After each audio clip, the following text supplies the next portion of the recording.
नजरों की नोक पे निशाना चलता है, जो शोर जवानी चलती है वो शोर जमाना चलता है। मैं आपके बीच में पला बड़ा हुआ हूँ, आप मेरे माता पिता हो, मैं आपको नमन करता हूँ, प्रणाम करता हूँ। मुझे अपना बेटा समझना, और जब आप अपने बेटे से आशा और उम्मीद छोड़ दो तो मुझे 24 घंटे में 2 बजे बुलाना। हो सकता है कि आपका बेटा आपके काम ना आए, लेकिन ये बेटा जो देश के लिए सपूत बन के काम कर रहा है, मैं कभी पीछे नहीं हटूंगा। इस बात का मैं आपको विश्वास दिला रहा हूँ। बाकी आपको भी माता पिता की भूमिका में रहना पड़ेगा। धार्मिक कार्यों के लिए जो भी आगे बढ़ेगा इस क्षेत्र से, चाहे रामलीला हो, चाहे सुंदरकांड हो, चाहे आपके रामायण का पाठ हो, जब जब सनातन के लिए और धर्म के लिए आवाज आएगी, मैं जो सहयोग मुझ पे बन पड़ेगा। जैसा कि मैं पूरे बुंदेलखंड में जहां जहां धार्मिक स्थानों पर कार्यक्रम होते हैं मैं करता हूं। सर्वजातीय कन्या विवाह भागवत महापुराण का आयोजन मेरा सपना है, मेरा उद्देश्य है कि सिद्धेश्वर प्रांगण में भी ऐतिहासिक धार्मिक कार्य हमेशा होते रहे। अगर आप लोग आगे बढ़कर हमें ऊर्जा देते रहेंगे और सहयोग देते रहेंगे तो वो दिन दूर नहीं होगा कि यहाँ पर भी आप इतने बड़े ऐतिहासिक कार्यक्रम देखेंगे। जैसा कि ये कार्यक्रम हुआ, ये तो विगत लंबे समय से होता चला आ रहा है, और भी हम चाहते हैं कि कार्यक्रम हो, तो आपको हमारा सहयोग करना होगा। जो लोग आज युवा पीढ़ी में धर्म की तरफ नहीं बढ़ रहे हैं, रामायण की तरफ नहीं बढ़ रहे हैं, महाभारत की तरफ नहीं आ रहे हैं, वो एक बात सीख लें, दारू पीने से, सट्टा खेलने से, गांजा पीने से आपका भविष्य नहीं बनेगा।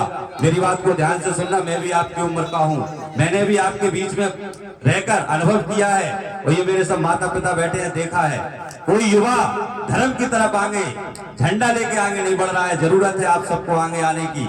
मेरी बात को नोट करना, इन सब कामों से आपका विकास नहीं होगा, आपके परिवार का नाम नहीं होगा, कुल खानदान का नाम रोशन नहीं होगा।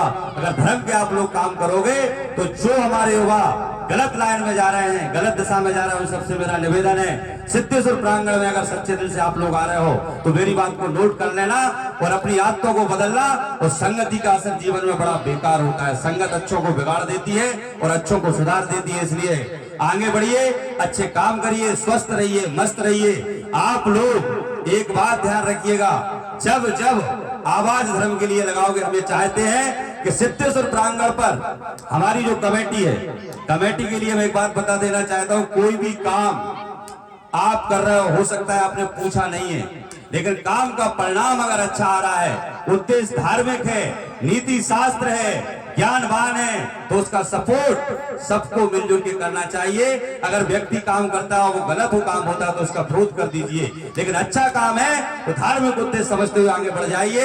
अगर आप लोग चाहते हैं कि निरंतर सिद्धेश्वर स्थान पर रामलीला होती रहे तो दोनों हाथ उठाकर माताएं मुझे बताओ, भाई मुझे बताओ, पीछे तक सब लोग बैठे हैं, अगर आज आवाज लगाओगे और साथ दोगे तो ये क्रम निरंतर चलता रहेगा। और प्रत्येक वर्ष हम चाहते हैं कि आप सबके सहयोग से रामलीला का कार्यक्रम शिवरात्रि के उपलक्ष्य पर सबके सहयोग से होता रहे। क्या आप लोगों का कहना है, जरा मुझे बताइए। आप अगर आप चाहते हैं तो हाथ खड़ा कर दो, नहीं चाहते हैं तो फिर कोई दिक्कत नहीं है। पूरे हाथ चाहिए, ऐसे नहीं कि आप 2-4 हाथ खड़े हो रहे हैं।